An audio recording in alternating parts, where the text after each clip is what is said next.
Welcome back to my channel. चलो देखते हैं निफ्टी बैंक निफ्टी का एनालिसिस और उसी के साथ देखेंगे फिन निफ्टी, क्योंकि फिन निफ्टी की जो है कल एक्सपायरी रहने वाली है, तो फिन निफ्टी भी हम देखेंगे।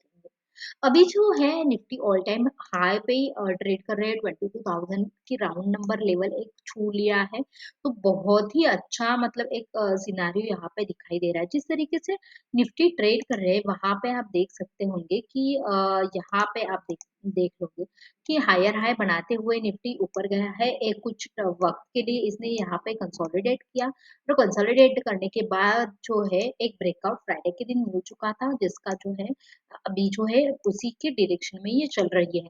तो पहले निफ्टी का देख लेते हैं, उसके बाद में देखेंगे बैंक निफ्टी और देखेंगे फिर निफ्टी। तो यहाँ पे आप देख सकते होंगे कि पहली कैंडल ओपन हुई, उसके समवेयर अराउंड ये जो है 22,000 के ऊपर ही मतलब ओपन हुई, उसके बाद ऊपर ही चली गई और उसके बाद जो है एक सेलिंग का सिनारियो दिखाई दिया।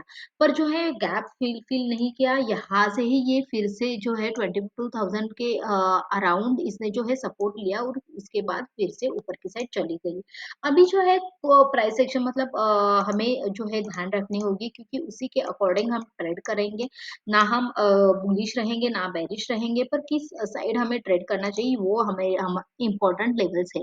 तो 22,100 ये लेवल हमारे लिए बहुत ही मायने रखने वाली है, ये जोन हमारे लिए मायने रखने वाला है। तो अगर इसके बीच में ही ओपन होती है और 22,100 के ऊपर अगर ये निकल जाती है, तो हमारे लिए ये जो होगा ये बुलिश थोड़ा सा पैटर्न होगा और 22,200 ये हमारा टारगेट होगा, ताकि 100 पॉइंट्स का जो है हमारे लिए टारगेट होगा। अभी जो है ऊपर के साइड हमें कोई भी रेजिस्टेंस नहीं है, क्योंकि ये फ्रेश टाइम यहाँ पे ट्रेड करने वाला है, पहली बार ये ट्रेड करने वाला है। तो हमारे लिए जो रेजिस्टेंस होंगे वो है जो है राउंड नंबर जो होंगे वो ही रेजिस्टेंस होने वाले हैं। हम कब बेरिश के लिए देखेंगे, नीचे के साइड कब हम टारगेट रखेंगे। अभी जो है जिस तरीके से यहाँ पे ट्रेड किया, तो 22,000 हमारे लिए बहुत ही इंपॉर्टेंट रहने वाला है। तो यहाँ पे इसके नीचे अब जब तक नहीं आता, मान लो कि यहीं पे ओपन होता है या यहीं पे ओपन होता है और नीचे की साइड आता है, तो भी मैं ट्रेड नहीं करने वाली हूँ सेलिंग के साइड, क्योंकि यहाँ पे 22,000 का रेजिस्टेंस हमें दिखाई दे रहा है ऑलरेडी। तो क्यों मैं इसके लिए ट्रेड करूँ, क्योंकि यहाँ पे कहीं पे ओपन हुआ, यहाँ पे आने के बाद इसको रिएक्ट हो और फिर से ऊपर चला गया।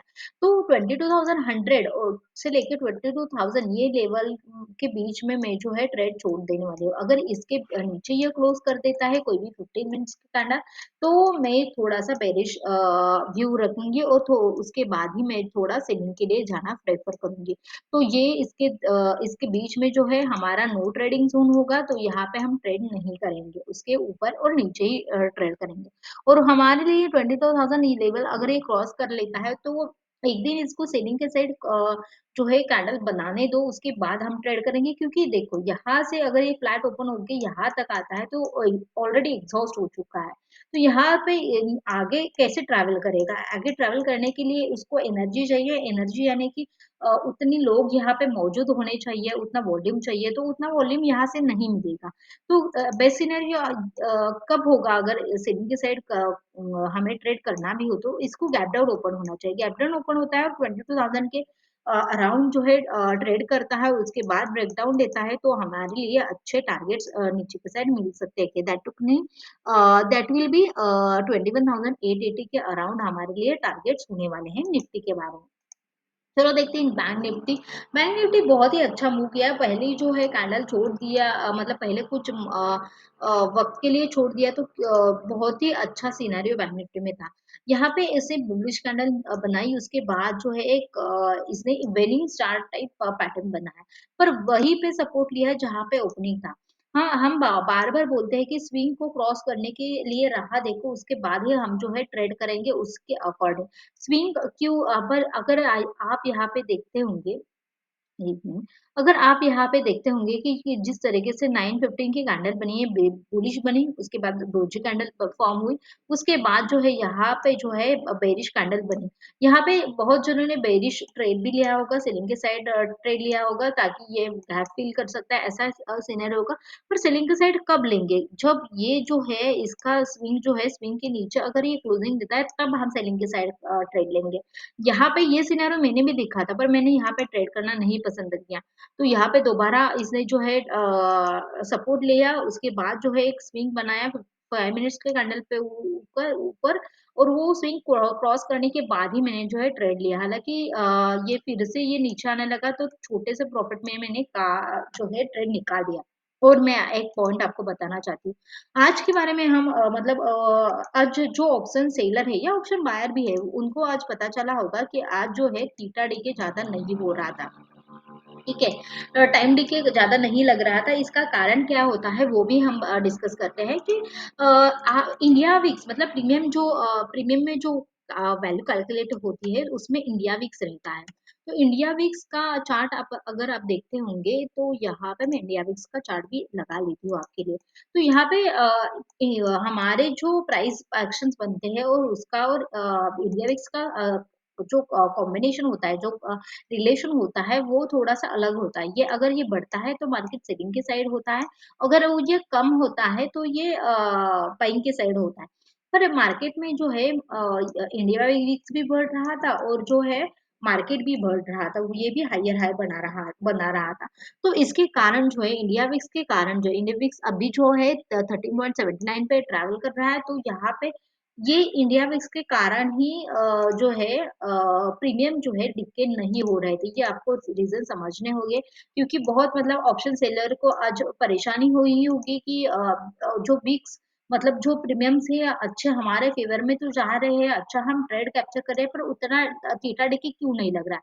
तो थीटा डिके इसके कारण नहीं लग रहा है क्योंकि इंडिया विक्स बढ़ रहा है। तो ये आपके लिए बहुत ही काम आएगा और ये बात आपको हमेशा ध्यान रखना है। और ऑप्शन बायर अगर हो आपके लिए तो ये अच्छा है कि हमारा तो डिके नहीं जा रहा है। तो यहाँ पे हम जो है प्राइस एक्शन के ऊपर अगर ये थोड़ा साइडवेज भी चला जाता है तो इतना हमारा कुछ जाएगा नहीं, तो पूरा ट्रेंड कैप्चर करने के लिए ऑप्शन बायर के ये फेवर में जाता है।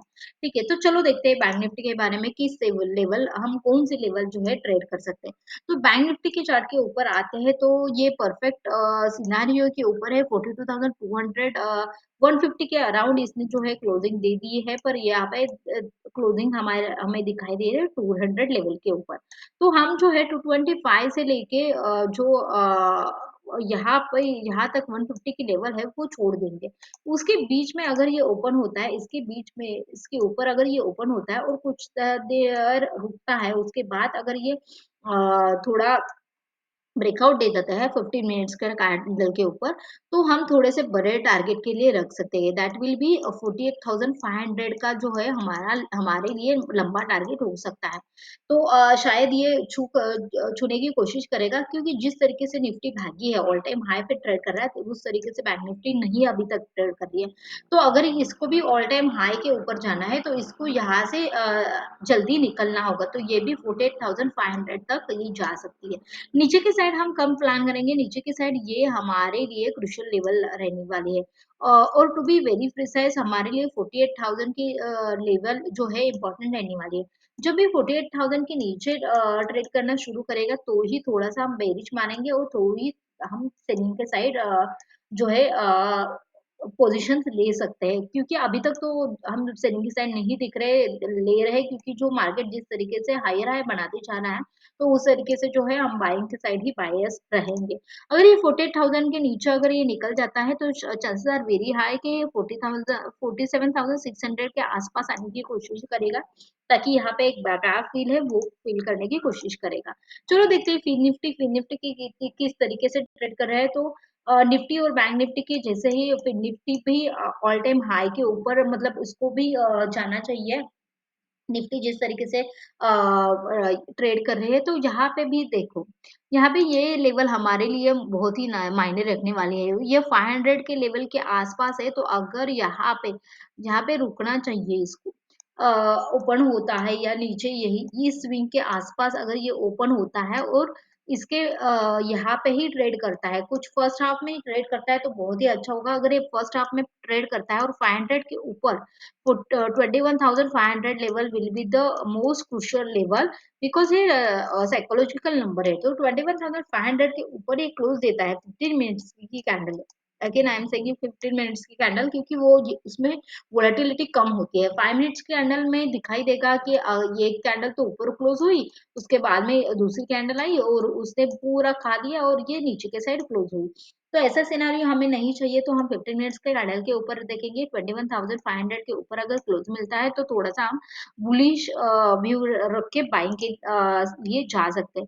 हम सेलिंग के लिए कब रखेंगे? हम सेलिंग के लिए 420 के अराउंड जो है 410, 21,410, इसके लिए हम इसके नीचे जो है हम थोड़ा सा सेलिंग के लिए जा सकते हैं। इसके अगर मतलब इस जोन में ओपन हुआ और इसका यहाँ पे ब्रेकडाउन मिलता है, तो हम ब्रेकडाउन के ऊपर ट्रेड करेंगे और फिर से जिस तरीके से ये आ रहा है तो हमें 280 तक का जो टारगेट है वो हमारे लिए मायने रखने वाला है, तो हम उसके लिए वो टारगेट के लिए हम रुकने वाले हैं। तो ये हुआ फिर निफ्टी के बारे में। अगर ये बहुत बड़ा गैप डाउन ओपन होता है तो जब चेंज होगा हमारे लेवल्स भी में भी है। अगर सोचो कि 21,400 की लेवल हमने डिस्कस की है और कल 21,400 के नीचे ही खुला या आसपास ही खुला और वहां पे ब्रेकडाउन दिखाई दे रहा है, तो सिनारियो कंप्लीटली चेंज हो जाएगा। अभी यहाँ पे जो है हमारे लिए क्या मायने रखने वाला था कि इसको फ्लैट या छोटा गैप डाउन खुलना चाहिए और उसके बाद जो है ब्रेकडाउन देना चाहिए, पर अभी जो है सिनारियो क्या है, अभी इसको अगर ये नीचे ओपन होता है तो इसको यहाँ पे प्राइस एक्शन बनानी चाहिए, लोअर लो फॉर्म होना चाहिए। अगर ये लोअर लो फॉर्म होता है तब भी हम जाके ट्रेड लगेंगे सेम अबाउट गैप अप।